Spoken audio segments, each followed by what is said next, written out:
நீங்கள் எப்போதாவது இரவு வானத்தை நோக்கி பரந்த பிரபஞ்சத்தை உங்களின் அளவுக்கு நேசிக்கும் ஒருவருடன் பயணம் செய்ய விரும்பினீர்களா? அல்லது யாராவது உங்களுக்கு அருகில் இருந்தால் என விரும்பினீர்களா? கிறிஸ்துமஸ் இதைவிட வியப்பூட்டும் கதை. இதுதான் தேவன் சிறு குழந்தையாக பூமிக்கு தன்னைத்தானே அர்ப்பணித்த நாள். இது தேவன் நமக்கு சொல்வது போன்றது, நான் உனக்காக இங்கு இருக்கிறேன், நான் உன்னை நேசிக்கிறேன். குழந்தை இயேசு நமக்கு தேவனின் முகத்தை காட்ட வந்தார். ஏன் தேவன் இதை செய்தார்? தேவன் நமக்கு அருகில் இருப்பதை விரும்பினார். அவர் நமக்கான அன்பை எவ்வளவு ஆழமாக காட்ட விரும்பினார். நீங்கள் ஒருபோதும் மக்கள் நடுவில் இருந்தும் தனியாக உணர்ந்ததுண்டா?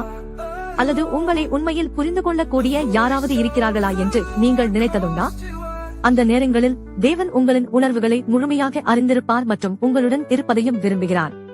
அதற்காகவே தேவன் இயேசுவை அனுப்பினார். இயேசுவின் மூலம் நாம் தேவனை எமது பிதாவாக கொண்டு புதிய உறவை உருவாக்க முடியும். நாம் இயேசுவை நோக்கும் போது தேவனின் இதயத்தை காண முடியும்.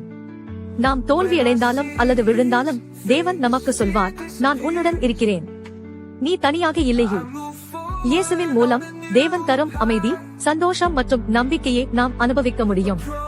இந்த கிறிஸ்துமஸில் இயேசுவை நம் இதயங்களில் அழைத்து தேவன் நமக்கு புதிய தொடக்கத்தை வழங்க அனுமதிப்போம்.